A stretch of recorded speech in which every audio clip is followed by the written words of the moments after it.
ರಾಜೀನಾಮೆ ಕೊಟ್ಟ ಮೇಲೆ ದಿಲ್ಲಿ ಸೇರ್ಕೊಂಡಿದ್ದ ಸಿದ್ದರಾಮಯ್ಯ ದಾಳ ಉರುಳಿಸಿ ಬಂದಿದ್ದಾರೆ. ನುಡಿದಂತೆ ನಡೆದಿರೋ ಸಿದ್ದುಗೆ ಹೈಕಮಾಂಡ್ ದೊಡ್ಡ ಆಫರ್ ಅನ್ನೇ ಮುಂದಿಟ್ಟಿದೆ. ಆದರೆ ಅದಕ್ಕೊಪ್ಪದ ಸಿದ್ದರಾಮಯ್ಯ ವಿನಮ್ರವಾಗಿಯೇ ತಿರಸ್ಕರಿಸಿದ್ದಾರೆ. ನಾವೆಲ್ಲ ರಾಜಕೀಯ ವ್ಯವಸ್ಥೆಯಲ್ಲಿದ್ದೀವಿ. ಅಧಿಕಾರ ಯಾರಿಗೂ ಶಾಶ್ವತ ಇಲ್ಲ. ಅದರಿಂದ ಅವರನ್ನು ನಾವು ಯಾವತ್ತೂ ಮರೆಯಲಿಕ್ಕೆ ಸಾಧ್ಯ ಇಲ್ಲ.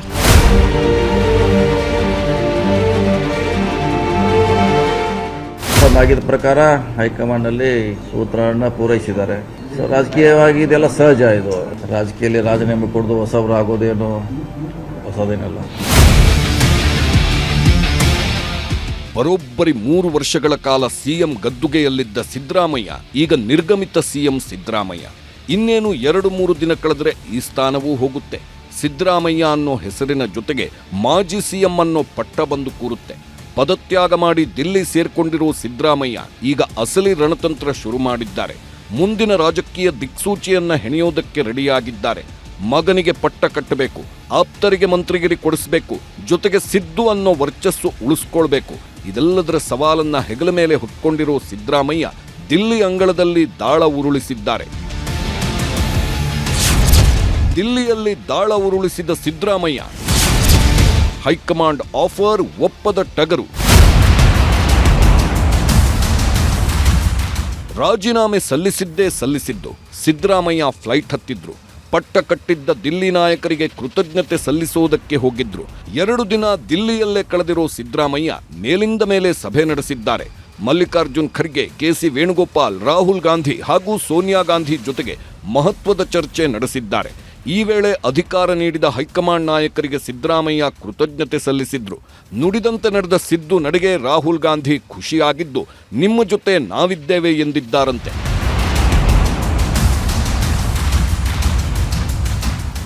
ಅಲ್ಲದೆ ರಾಷ್ಟ್ರ ರಾಜಕಾರಣಕ್ಕೆ ಎಂಟ್ರಿ ಕೊಡುವಂತೆ ಆಹ್ವಾನ ಕೊಟ್ಟಿದ್ದಾರೆ. ರಾಜ್ಯಸಭೆಗೆ ಬನ್ನಿ, ಈ ಮೂಲಕ ಮತ್ತೆ ಪಕ್ಷ ಕಟ್ಟೋ ಕೆಲಸ ಮಾಡಿ ಅಂತ ಖುದ್ದು ರಾಹುಲ್ ಗಾಂಧಿಯೇ ಆಹ್ವಾನ ಕೊಟ್ಟಿದ್ರು. ಆದರೆ ಇದಕ್ಕೊಪ್ಪದ ಸಿದ್ದರಾಮಯ್ಯ ವಿನಮ್ರವಾಗಿ ತಿರಸ್ಕರಿಸಿದ್ದಾರೆ. ಇಷ್ಟಕ್ಕೆ ಸುಮ್ಮನಾಗದ ರಾಹುಲ್ ಗಾಂಧಿ ಯೋಚಿಸಿ ನಿಮ್ಮ ನಿರ್ಧಾರ ತಿಳಿಸಿ ಎಂದಿದ್ದಾರಂತೆ.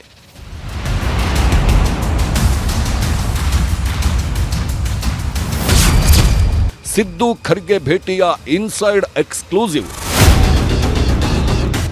ಸಿದ್ದು ಹಾಗೂ ಖರ್ಗೆ ಭೇಟಿ ವೇಳೆ ಮಹತ್ವದ ಮಾತುಕತೆ ನಡೆದಿದೆ. ರಾಜ್ಯ ರಾಜಕಾರಣದಲ್ಲಿ ದೊಡ್ಡ ಹೆಸರು ಮಾಡಿರುವ ಸಿದ್ದರಾಮಯ್ಯರನ್ನ ಹೈಕಮಾಂಡ್ ನಾಯಕರು ಕೇಂದ್ರಕ್ಕೆ ಸೆಳೆಯುವ ಕೆಲಸ ಮಾಡುತ್ತಿದ್ದಾರೆ.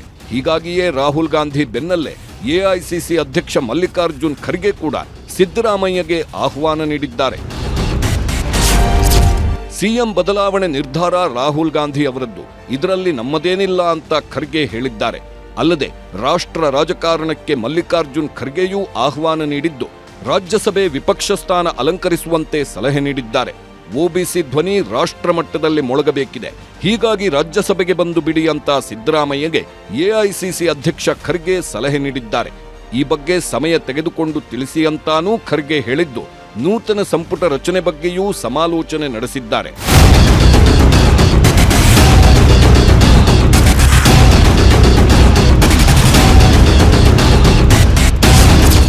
ಸಿದ್ದರಾಮಯ್ಯರನ್ನ ಮನದುಂಬಿ ಕೊಂಡಾಡಿದ ಡಿಕೆ. ಸಿಎಂ ಕುರ್ಚಿಯ ಬುಡದಲ್ಲಿ ಕೂತಿರೋ ಡಿಕೆ ಶಿವಕುಮಾರ್ ಸಿದ್ದರಾಮಯ್ಯರನ್ನ ಹಾಡಿ ಹೊಗಳಿದ್ದಾರೆ. ಸಿದ್ದು ರಾಜೀನಾಮೆ ಬೆನ್ನಲ್ಲೇ ಎಕ್ಸ್ನಲ್ಲಿ ಪೋಸ್ಟ್ ಹಾಕಿ ಸಿದ್ದರಾಮಯ್ಯರ ಗುಣಗಾನ ಮಾಡಿದ್ದಾರೆ. ದೇವರು ವರ ಕೊಡಲ್ಲ, ಶಾಪನೂ ಕೊಡಲ್ಲ, ಅವಕಾಶ ಕೊಡ್ತಾನೆ. ಕೊಟ್ಟಿದ್ದರಲ್ಲಿ ಏನು ಸಾಧನೆ ಮಾಡುತ್ತೇವೆ ಎಂಬುದು ಮುಖ್ಯ. ಇದಕ್ಕೆ ಅತ್ಯುತ್ತಮ ಉದಾಹರಣೆಯೇ ನಮ್ಮ ಸಿದ್ದರಾಮಯ್ಯನವರು. ಮೈಸೂರು ಜಿಲ್ಲೆಯ ಹಳ್ಳಿಯೊಂದರಲ್ಲಿ ಹುಟ್ಟಿ ಬೆಳೆದು ಹೋರಾಟದ ಮೂಲಕ ರಾಜಕೀಯಕ್ಕೆ ಬಂದು ಸಾಧನೆ ಮಾಡಿದ್ದಾರೆ. ದೀರ್ಘಾವಧಿ ಮುಖ್ಯಮಂತ್ರಿಯಾಗಿ ಜನಮಾನಸದಲ್ಲಿ ನೆಲೆಸಿದ್ದಾರೆ. ಭಾರತೀಯ ರಾಜಕಾರಣದ ಧೀಮಂತ ನಾಯಕ ಸಿದ್ದರಾಮಯ್ಯರ ಜನಪರ ಯೋಜನೆಗಳು ಸದಾ ಸ್ಮರಣೀಯ. ನಾನು ಕೆಪಿಸಿಸಿ ಅಧ್ಯಕ್ಷನಾಗಿ ಆಯ್ಕೆಯಾದ ದಿನದಿಂದ ಇಂದಿನವರೆಗೆ ನನ್ನ ಹೆಗಲಿಗೆ ಹೆಗಲು ಕೊಟ್ಟು ಪಕ್ಷ ಸಂಘಟನೆಯಲ್ಲಿ ಜೊತೆ ನಿಂತಿದ್ದಾರೆ. ಅವರ ಆಡಳಿತದಲ್ಲಿ ನಾನು ಸಚಿವನಾಗಿ ಡಿಸಿಎಂ ಆಗಿದ್ದು ನನ್ನ ಭಾಗ್ಯ. ಮುಂದೆಯೂ ನಮ್ಮ ಪಕ್ಷದ ಬಲವರ್ಧನೆಗೆ ನಿಮ್ಮ ಮಾರ್ಗದರ್ಶನ ಹೀಗೆಯೇ ಇರಲಿ. ಕರ್ನಾಟಕದ ಪ್ರಗತಿಗಾಗಿ ನಾವೆಲ್ಲರೂ ಒಟ್ಟಾಗಿ ನಡೆಯೋಣ. ಹೀಗಂತ ಸುದೀರ್ಘ ಪೋಸ್ಟ್ ಮಾಡಿದ್ದಾರೆ. ಸಿದ್ದರಾಮಯ್ಯರಿಂದ ದೂರ ಆಯ್ತಾ ಆಪ್ತ ಬಳಗ. ಸಿದ್ದರಾಮಯ್ಯ ಸಿಎಂ ಸ್ಥಾನದಿಂದ ಕೆಳಗಿಳಿಯುತ್ತಿದ್ದಂತೆ ಆಪ್ತರು ದೂರವಾಗಿದ್ದಾರೆ ಅನ್ನೋ ಗುಸುಗುಸು ಶುರುವಾಗಿದೆ. ಈ ಬಗ್ಗೆ ಸ್ವತಃ ಸತೀಶ್ ಜಾರಕಿಹೊಳಿ ರಿಯಾಕ್ಟ್ ಮಾಡಿದ್ದು, ಯಾರನ್ನು ಕೇಳಿ ಹೈಕಮಾಂಡ್ ನಿರ್ಧರಿಸಿಲ್ಲ, ಹಿಂದಿನ ಒಪ್ಪಂದದಂತೆ ತೀರ್ಮಾನ ಆಗಿದೆ ಅಷ್ಟೇ. ಸಿದ್ದರಾಮಯ್ಯ ವಿರುದ್ಧ ಶಾಸಕರು ಸಹಿ ಮಾಡಿದ್ರು ಅನ್ನೋದೆಲ್ಲ ವದಂತಿ. 37 ಜನ ಸಹಿ ಹಾಕಿದ್ರೆ ಉಳಿದವರು ಎಲ್ಲಿ ಹೋದ್ರು? ಒಪ್ಪಂದದ ಪ್ರಕಾರ ಸಿಎಂ ಬದಲಾವಣೆ ಆಗಿದೆ ಅಷ್ಟೇ ಎಂದಿದ್ದಾರೆ. ಅವ್ರೇನು ಯಾರು ಕೇಳಿ ಏನೋ ಡಿಸಿಷನ್ ತೊಗೊಂಡಿಲ್ಲ. ಮುಂಚೆ ಏನು ಅಗ್ರಿಮೆಂಟ್ ಆಯ್ತು ಅದ್ರ ಪ್ರಕಾರ ಡಿಸಿಷನ್ ತೊಗೊಂಡ್ರೆ ಇದ್ರಲ್ಲಿ ಯಾರು ಹೇಳೋದು ಕೇಳೋದು, ಅವ್ರು ಸಹಿ ಮಾಡಿದ್ರು ಇವ್ರು ಸಹಿ ಮಾಡಿದ್ರು ಅನ್ನೋದು ವಾಪ ಅಷ್ಟೇ. ಇದು 37 ಜನ ಮಾಡ್ರೆ ಮತ್ತೆ 200 ಜನ ಅವ್ರ ಅಭಿಪ್ರಾಯ ಬೇಡ. 37 ಜನ ಮಾಡ್ರೆ 200 ಜನದ ಅಭಿಪ್ರಾಯ ಕೇಳಬೇಕಲ್ಲ. ಹಂಗೆ ಸುಮ್ಮನೆ ಯಾರೋ ಅದು ಹಾಕಿದಾನಂತೆ ಅದೇ ಚರ್ಚೆ ಬೇಡದು. ಮತ್ತು ಅವರೇ ಹೀರೋ ಆದಲ್ಲ 37 ಜನ. ಅಹಿಂದ ನಾಯಕನಾಗುವತ್ತ ಸತೀಶ್ ಚಿತ್ತ. ಸಿದ್ದರಾಮಯ್ಯ ಅಂದ್ರೆ ಹಿಂದುಳಿದ ವರ್ಗದ ನಾಯಕ ಅನ್ನೋ ಹಣೆಪಟ್ಟಿ ಹೊತ್ತಿದ್ದವರು. ಇದೀಗ ಸಿದ್ದರಾಮಯ್ಯ ತೆರೆಗೆ ಸರಿದಿದ್ದಾರೆ. ಹೀಗಾಗಿ ಅವರ ಸ್ಥಾನವನ್ನ ನಾನು ತುಂಬುತ್ತೀನಿ ಅಂತ ಸತೀಶ್ ಜಾರಕಿಹೊಳಿ ಹೇಳ್ಕೊಂಡಿದ್ದಾರೆ. ಅಹಿಂದ ಹೊಸ ನಾಯಕತ್ವ ಉದಯ ಆಗಲೇಬೇಕು. ಸಿದ್ದರಾಮಯ್ಯ ನಂತರ ಆ ಸ್ಥಾನವನ್ನ ನಾನು ತುಂಬಲು ಪ್ರಯತ್ನಿಸುತ್ತೇನೆ ಎಂದಿದ್ದಾರೆ. ಅದಕ್ಕೆ ನಾವು ಕೆಲಸ ಮಾಡಬೇಕು, ನಡಿಬೇಕು. ಎಷ್ಟು ಜನ ಅಹಿಂದ ಅಂದರೆ ಸುಮಾರು ಒಂದು 500 ಜಾತಿ ಇದೆ, ಸುಮಾರು ಸಂಖ್ಯೆ ಇದೆ. ಅವನ್ನೆಲ್ಲ ವಿಶ್ವಾಸ ತಗೊಳ್ಳಿಕ್ಕೆ ಅದಾಗ ಆಗ್ತೀವಿ, ಅದು ಮಾಡ್ಲಿಕ್ಕೆ ಪ್ರಯತ್ನ ಮಾಡ್ತೀವಿ. ಸಿದ್ದರಾಮಯ್ಯ ಸ್ಥಾನ ತುಂಬಾ ಪ್ರಯತ್ನ ಮಾಡ್ತೀವಿ, ಖಂಡಿತವಾಗಿ ಮಾಡ್ತೀವಿ. ಒಯ್ಲಿಕ್ಕೆ ಪ್ರಯತ್ನ ಮಾಡ್ತೀವಿ. ಯಾರೋ ಒಬ್ಬರು ಒಯ್ಲೇಬೇಕು. ಕರ್ನಾಟಕದಲ್ಲಿ ಸಿಸ್ಟಮ್ ಇದೆ, ಅದು ಒಬ್ರು ಯಾರ ಅಹಿಂದ ನಾಯಕರು ಉದಯ ಆಗಲೇಬೇಕು. ಒಟ್ನಲ್ಲಿ ಸಿದ್ದು ಸಿಎಂ ಕುರ್ಚಿಯಿಂದ ಕೆಳಗಿಳಿಯುತ್ತಿದ್ದಂತೆ 10 ಬದಲಾವಣೆಗಳಾಗ್ತಿವೆ. ದಿಲ್ಲಿಯತ್ತ ದೊಡ್ಡ ದೊಡ್ಡ ನಾಯಕರು ಮುಖ ಮಾಡುತ್ತಿದ್ದು ಏನೆಲ್ಲ ಆಗುತ್ತೆ ಅನ್ನೋದನ್ನ ಕಾದು ನೋಡಬೇಕಿದೆ. Bureau report, news 18. DKShi CM ಆಗೋ ಕಾಲ ಸನ್ನಿಹವಾಗ್ತಾ ಇದೆ. ಪಟ್ಟದಿಂದ ಸಿದ್ದು ಕೆಳಗಿಳಿತಿದ್ದಂತೆ ಡಿಕೆಶಿಯ ಕನಸಿಗೆ ಇನ್ನೊಂದೇ ಮೆಟ್ಟಿಲು ಬಾಕಿ ಇರೋದು. 3-4 ದಿನದಲ್ಲಿ ಪಟ್ಟಕ್ಕೇರಲಿದ್ದು ವಿಧಾನಸೌಧದ ಮೆಟ್ಟಿಲುಗಳ ಮೇಲೆ ಅಧಿಕಾರ ಸ್ವೀಕರಿಸಲಿದ್ದಾರೆ. ಕಂಡಿದ್ದ ಕನಸು ಕೈಗೂಡ್ತಿದೆ. ಸಿಎಂ ಪಟ್ಟ ಅನ್ನೋದು ಹೊಸ್ತಿಲು ದಾಟಿ ಬಂದಿದೆ. ಇನ್ನೇನು ಮುಹೂರ್ತ ಇಡೋದೊಂದೇ ಬಾಕಿ. ಶುಭ ಘಳಿಗೆಯಲ್ಲಿ ಪಟ್ಟಕ್ಕೇರೋದೊಂದೇ ಬಾಕಿ. ಡಿಕೆಶಿ ಪಾಲಿಗೆ ಅದೃಷ್ಟ ದೇವತೆಯೇ ಒಲಿದು ಬಂದಿದ್ದಾಳೆ. ಕೈಗೆಟಕದ ಗಗನ ಕುಸುಮವಾಗಿದ್ದ ಸಿಎಂ ಕುರ್ಚಿ ಸಿಂಹಾಸನವಾಗಿ ಕಣ್ಮುಂದೆ ನಿಂತಿದೆ. ಡಿಕೆಶಿಯೇ ಕರ್ನಾಟಕದ ಮುಂದಿನ ಸಿಎಂ ಅನ್ನೋದು ಗೊತ್ತಾಗ್ತಿದ್ದಂತೆ ಡಿಕೆ ಬಳಗದಲ್ಲಿ ಹಬ್ಬದ ಸಂಭ್ರಮ ಮನೆ ಮಾಡಿದೆ. ಇಷ್ಟು ದಿನ ಯಾವುದಕ್ಕಾಗಿ ಕಾಯ್ತಿದ್ರೋ, ಯಾವುದೊಂದು ಅಧಿಕಾರಕ್ಕಾಗಿ ಹವಣಿಸ್ತಿದ್ರೋ, ಅದೇ ಈಗ ಭಾಗ್ಯದ ಬಾಗಿಲು ತೆರೆದು ಬಂದಿದೆ. ಹೀಗಾಗಿಯೇ ಡಿಕೆ ಶಿವಕುಮಾರ್ ದಿಲ್ಲಿ ನಾಯಕರಿಗೆ ಕೃತಜ್ಞತೆ ಅರ್ಪಿಸುತ್ತಿದ್ದಾರೆ. ಪಟ್ಟಕ್ಕೆ ದಾರಿ ಮಾಡಿಕೊಟ್ಟ ಖರ್ಗೆ ಸೋನಿಯಾ ಮುಂದೆ ತಲೆ ಬಾಗಿ ನಿಂತಿದ್ದಾರೆ. ಖರ್ಗೆಯ ಪಾದ ಮುಟ್ಟಿ ಆಶೀರ್ವಾದ ಪಡೆದ ಡಿಕೆಶಿ.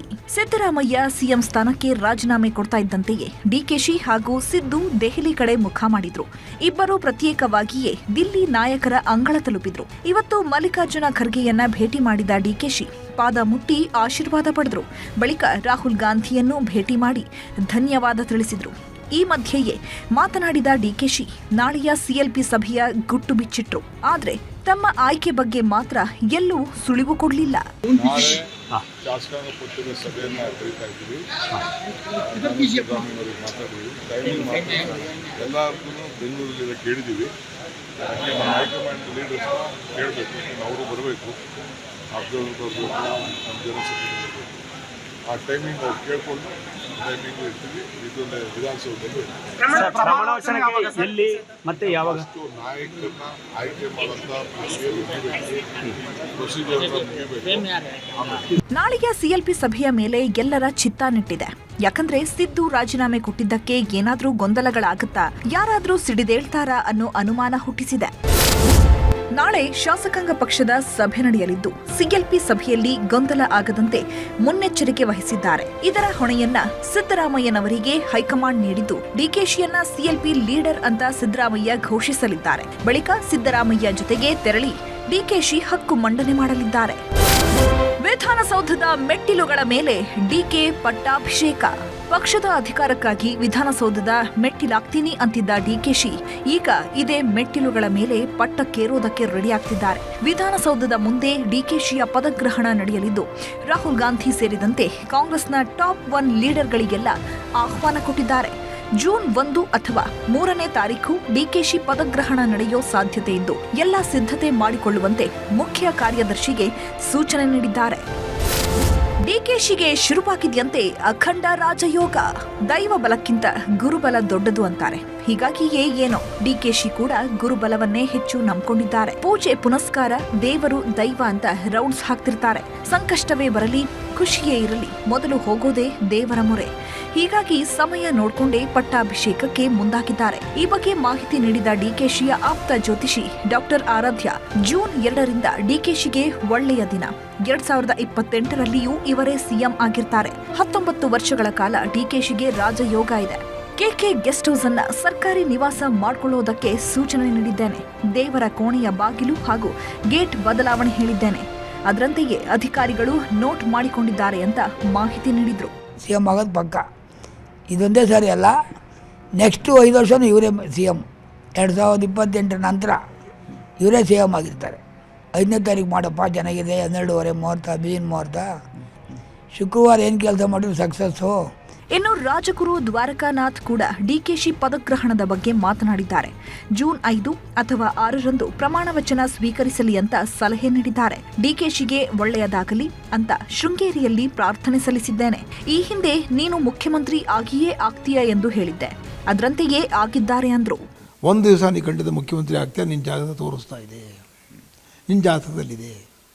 ಒಂದು ರಾಜಯೋಗ ಇದಪ್ಪ, ನಿಂಗೆ ಬರುತ್ತೆ, ಖಂಡಿತವಾಗಲೂ ಚೀಫ್ ಮಿನಿಸ್ಟರ್ ಆಗ್ತೀಯ ಅಂತ ಅವತ್ತೇ ಹೇಳಿಬಿಟ್ಟಿದ್ದೇನೆ ಅವನಿಗೆ. ಅವನಿಗೋಸ್ಕರವಾಗಿ ಗಾಣಗಾಪುರ ಪ್ರತಿ ತಿಂಗಳು ಪಾರಾಯಣ ಮಾಡಿ, ಶಾರದಾ ದೇವಸ್ಥಾನಕ್ಕೆ ಹೋಗಿ ಶೃಂಗೇರಿ ನಮ್ಮ ಗುರುಗಳನ್ನು ನೋಡಿ, ಅಲ್ಲಿಂದ ಮೂಕಾಂಬಿಕಾಗಿ ಬಂದು ಅಲ್ಲೂ ಕೂಡ ಪ್ರಾರ್ಥನೆ ಮಾಡಿ, ಕುಕ್ಕಿರಿ ಪ್ರಾರ್ಥನೆ ಮಾಡಿ, ಅಷ್ಟು ಪ್ರಾರ್ಥನೆ ಇಟ್ಟಿದ್ದೀವಿ. ಒಟ್ನಲ್ಲಿ ಡಿಕೆಗೆ ಶುಭ ಕಾಲ ಕೂಡಿ ಬಂದಿದೆ. ಅಂದುಕೊಂಡಂತೆ ವಿಧಾನಸೌಧದ ಮೆಟ್ಟಿಲುಗಳ ಮೇಲೆ ಅಧಿಕಾರಕ್ಕೇರೋದಕ್ಕೆ ಸಜ್ಜಾಗ್ತಿದ್ದಾರೆ. Bureau report, news 18.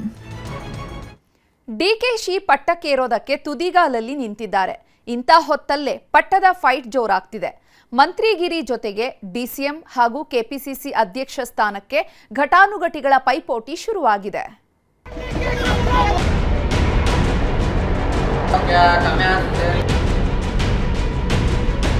Priyanka Kharge ಅವರು ಡಿಸಿಎಂ ಆಗ್ಬೇಕಂತ ಹೇಳಿ ಅವರಿಗೂ ಕೂಡ ಡಿಸಿಎಂ ಕೊಟ್ಟರು ಕೂಡ ನಮ್ಗೆ ಸ್ವಾಗತ.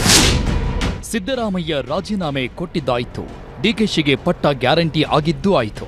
ಇನ್ನೇನಿದ್ರೂ ಕರುನಾಡಿಗೆ ಹೊಸ ಸಾರಥಿಯ ಆಗಮನವಾಗುವುದಷ್ಟೇ ಬಾಕಿ. ಇಂಥ ಹೊತ್ತಲ್ಲೇ ಈಗ ಕುರ್ಚಿ ಕಾಳಗ ಶುರುವಾಗಿದೆ. ಸಿದ್ದು ಪರ್ವ ಮುಗಿದು ಡಿಕೆ ಪರ್ವ ಶುರುವಾಗ್ತಿದೆ ಅನ್ನೋ ಹೊತ್ತಲ್ಲಿ ಕೈ ನಾಯಕರ ಕುರ್ಚಿ ಕಾಳಗವು ಜೋರಾಗ್ತಿದೆ. ಇರೋದು ಇನ್ನೆರಡೇ ವರ್ಷ. ಈ 2 ವರ್ಷದಲ್ಲಿ ಗೂಟದ ಕಾರು ಏರಲೇಬೇಕು ಅಂತ ಪಟ್ಟು ಹಿಡಿದು ಕೂತಿದ್ದಾರೆ. ಹೀಗಾಗಿಯೇ ಕಾಂಗ್ರೆಸ್ನ ಮುಕ್ಕಾಲು ನಾಯಕರು ತೆರೆಮರೆಯ ಕಸರತ್ತು ಮಾಡ್ತಿದ್ದಾರೆ. ಕೆಲವರು ದಿಲ್ಲಿಯಲ್ಲಿ ಬೀಡು ಬಿಟ್ರೆ ಇನ್ನು ಕೆಲವರು ಕೇಂದ್ರದ ನಾಯಕರಿಗೆ ಲಾಬಿ ಮಾಡ್ತಿದ್ದಾರೆ. ಇದರ ಮಧ್ಯೆಯೇ ಡಿಸಿಎಂ ಕೆಪಿಸಿಸಿ ಪಟ್ಟ ಪೈಪೋಟಿಯೂ ಶುರುವಾಗಿದೆ. ದೊಡ್ಡ ಹುದ್ದೆ ಮೇಲೆ ದೊಡ್ಡವರೇ ಡಬಲ್ ಹಾಕೋದಕ್ಕೆ ಶುರು ಮಾಡಿದ್ದಾರೆ.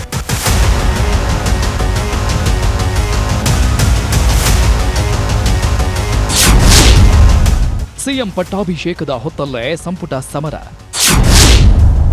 ಕುರ್ಚಿಗೆ ಹೊಸಬರ ಪಟ್ಟು, ಬಿಟ್ಟು ಕೊಡುವುದಕ್ಕೆ ಹಳಬರ ಸಿಟ್ಟು. ಡಿಕೆಶಿ ನೇತೃತ್ವದ ಹೊಸ ಸರ್ಕಾರ ರಚನೆಗೆ ಕೌಂಟ್ಡೌನ್ ಶುರುವಾಗ್ತಾ ಇದ್ದಂತೆ ಸಚಿವ ಸ್ಥಾನದ ಆಕಾಂಕ್ಷಿ ದಂಡೇ ಮುಗಿಬೀಳುತ್ತದೆ. ನಾನೂ ಮಂತ್ರಿ ಆಗಬೇಕು, ನನಗೂ ಮಂತ್ರಿ ಸ್ಥಾನ ಸಿಗಬೇಕು ಅಂತ ಪಟ್ಟು ಹಿಡಿದಿದ್ದಾರೆ. ಹೀಗಾಗಿಯೇ ಹೈಕಮಾಂಡ್ ನಾಯಕರು ಕೇರಳ ಮಾದರಿಯ ಸಂಪುಟ ರಚಿಸೋದಕ್ಕೆ ಪ್ಲಾನ್ ಮಾಡಿದ್ದಾರೆ. ಈ ಬಾರಿಯ ಕ್ಯಾಬಿನೆಟ್ನಲ್ಲಿ ಹೊಸ ಮುಖಗಳಿಗೆ ಹೆಚ್ಚಿನ ಮನ್ನಣೆ ನೀಡಬೇಕು ಅಂತ ಖುದ್ದು ರಾಹುಲ್ ಗಾಂಧಿಯೇ ಡಿಕೆಶಿ ಹಾಗೂ ಸಿದ್ದರಾಮಯ್ಯಗೆ ಸೂಚನೆ ನೀಡಿದ್ದಾರಂತೆ. ಹೀಗಾಗಿ ಹಳೆ ತಲೆಗಳು ಉರುಳೋದು ಗ್ಯಾರಂಟಿಯಾಗಿದೆ.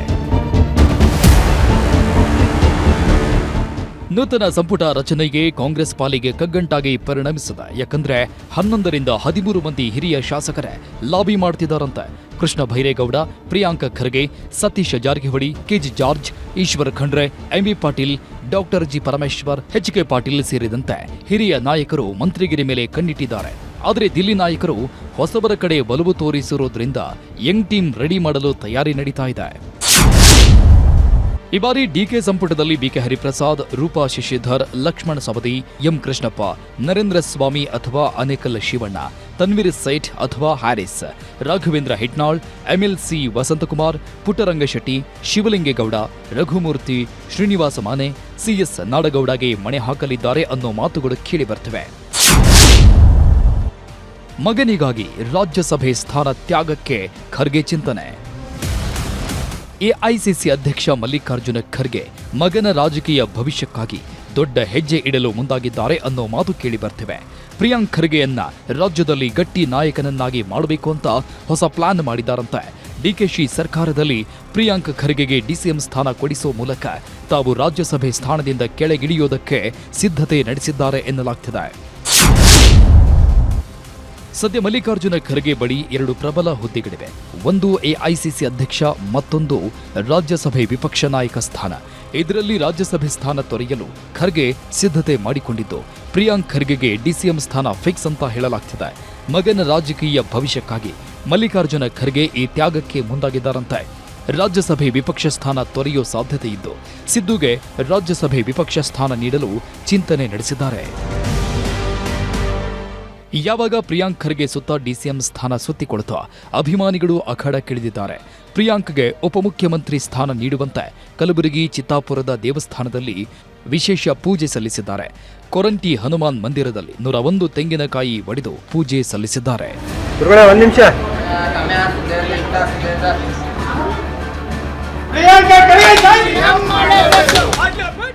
ಇನ್ನು ಇದೇ ವಿಷಯವಾಗಿ ಮಾತನಾಡಿದ ಅಲ್ಲಮ ಪ್ರಭು ಪಾಟೀಲ್, ನಮ್ಮ ಜಿಲ್ಲೆಯ ಪ್ರಿಯಾಂಕ್ ಖರ್ಗೆ ಅವರನ್ನ ಡಿಸಿಎಂ ಮಾಡಬೇಕು, ಹಾಗೆಯೇ ನನಗೂ ಸಚಿವ ಸ್ಥಾನ ನೀಡಬೇಕು ಅಂತ ತಮ್ಮ ಆಸೆ ಬಿಚ್ಚಿಟ್ಟಿದ್ದಾರೆ. ಪ್ರಿಯಾಂಕಾ ಖರ್ಗೆ ಅವರು, ಶರಣಪ್ರಕಾಶ್ ಪಾಟೀಲ್ ಇದ್ದಾರೆ, ಡಾಕ್ಟರ್ ಅಜಯ್ ಸಿಂಗ್ ಅವರು ಕೂಡ ಕೇಳ್ತಾ ಇದ್ದಾರೆ, BR ಪಾಟೀಲ್ ಇದ್ದಾರೆ, MA ಪಾಟೀಲ್ ಇದ್ದಾರೆ, ಖನಿಜಾ ಫಾತಿಮಾ ಇದ್ದಾರೆ, ನಾನಿದ್ದೀನಿ.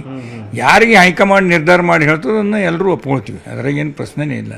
ಪ್ರಿಯಾಂಕಾ ಖರ್ಗೆ ಅವರು DCM ಆಗ್ಬೇಕಂತ ಹೇಳಿ ಅವ್ರಿಗೂ ಕೂಡ DCM ಕೊಟ್ಟರು ಕೂಡ ನಮ್ಗೆ ಸ್ವಾಗತ ಇದೆ, ನಮಗೇನು ಯಾರಿಗೂ ಅಬ್ಜೆಕ್ಷನ್ ಇಲ್ಲ. ಡಿಸಿಎಂ ಸ್ಥಾನಕ್ಕೆ ಮುನಿಯಪ್ಪ ಬೆಂಬಲಿಗರ ಪಟ್ಟು. ಕಾಂಗ್ರೆಸ್ನಲ್ಲಿ ಡಿಸಿಎಂ ಆಕಾಂಕ್ಷಿಗಳ ಪಟ್ಟಿ ಕ್ಷಣ ಕ್ಷಣಕ್ಕೂ ದೊಡ್ಡದಾಗ್ತಾನೆ ಇದೆ. ಪ್ರಿಯಾಂಕ್ ಖರ್ಗೆ ಬೆನ್ನಲ್ಲೇ ಮುನಿಯಪ್ಪಗೂ ಉಪಮುಖ್ಯಮಂತ್ರಿ ಸ್ಥಾನ ನೀಡಬೇಕು ಅನ್ನೋ ಒತ್ತಡ ಹೆಚ್ಚಾಗ್ತಿದೆ.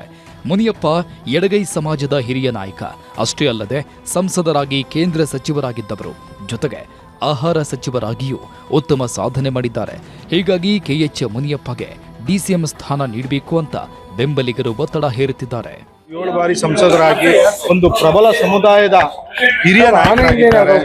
ಅವರನ್ನ ನಮ್ಮ DK ಸಾಹೇಬರ ಸಂಪುಟದಲ್ಲಿ ಉಪಮುಖ್ಯಮಂತ್ರಿಗಳು ಮಾಡ್ಕೊಂಡ್ರೆ ಸರ್ಕಾರಕ್ಕೆ ಮತ್ತೆ ನಮ್ಮ ಪಕ್ಷಕ್ಕೆ ಅನುಕೂಲ ಆಗುತ್ತೆ. ಸಚಿವ ಸ್ಥಾನದ ವಜಾ ಆಗಿದೆ, ನೆಕ್ಸ್ಟ್ DCM ಮಾಡ್ತಾರಲ್ಲ, ಅತಿ ಹಿರಿಯರಿದ್ದಾರೆ ಅವರು, ಅವ್ರು ಫಸ್ಟ್ ಕೊಟ್ಟು ನೆಕ್ಸ್ಟ್ ಎಲ್ಲರೂ ಬೇರೆ ಬೇರೆ ಕೊಡಬೇಕು. ಇಲ್ಲ ಹಿರಿಯರಿಗೂ ಕೊಡಬೇಕು, ನಾವು ಹಿರಿಯರಿಗೂ ಕೊಡಬೇಕು ಅಂತ ನಮ್ಮ ತಾಲೂಕು ಒಂದು ಕೊಡ್ಲೇಬೇಕಂತ ನಾವು ಕೇಳ್ಕೊಂತೀವಿ.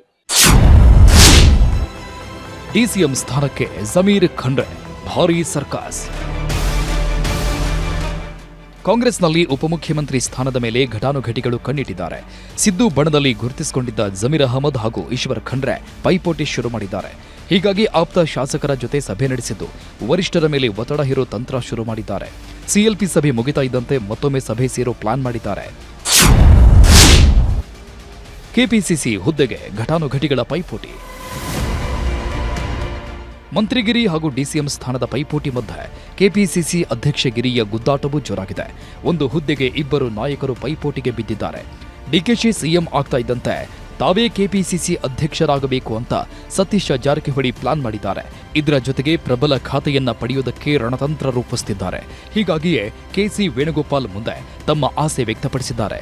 ಆದರೆ 2 ಹುದ್ದೆ ನೀಡುವ ನಿರ್ಧಾರ ರಾಹುಲ್ಗೆ ಬಿಟ್ಟಿದ್ದು ಅಂತ KCB ಹೇಳಿದಾರಂತೆ. ಈಗ ನಾನು ಪಕ್ಷದ ನಿಷ್ಠಾವಂತ ಕಾರ್ಯಕರ್ತನೂ ಇದ್ದೇನೆ, ಅದೇ ರೀತಿಯಲ್ಲಿ ಅಖಿಲ ಭಾರತ ವೀರಶೈವ ಲಿಂಗಾಯತ ಮಹಾಸಭೆಯ ಅಧ್ಯಕ್ಷನಾಗಿಯೂ ಇವತ್ತು ನಮ್ಮ ಸಮುದಾಯದ ಎಲ್ಲರ ಒಂದು ಅಭಿಪ್ರಾಯ ಇದೆ. ಇವತ್ತು ಪ್ರಾಪರ್ ಆಗಿ ಈ ಒಂದು ಸಚಿವ ಸಂಪುಟದಲ್ಲಿಯೂ ಲಿಂಗಾಯತರಿಗೆ, ವೀರಶೈವರಿಗೆ ಒಂದು ಪ್ರಾತಿನಿಧ್ಯ ಸಿಗಬೇಕು ಅನ್ನೋಂಥದ್ದು, ಆ ಒಂದು ನಿಟ್ಟಿನಲ್ಲಿ ಇವತ್ತು ಈಗಾಗಲೇ ಹೇಳಿದ್ದೇನೆ. ಮತ್ತೊಮ್ಮೆ ಪರಂ ಹೆಗಲೇರುತ್ತಾ ಕೆಪಿಸಿಸಿ ಸಾರಥ್ಯ.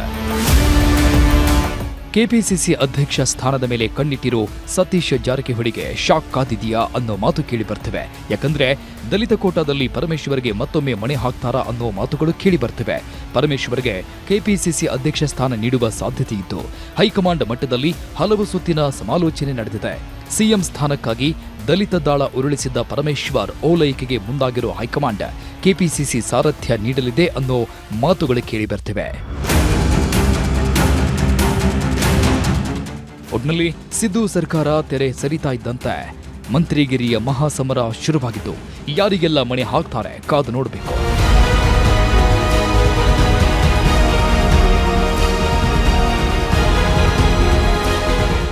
Bureau report, news 18.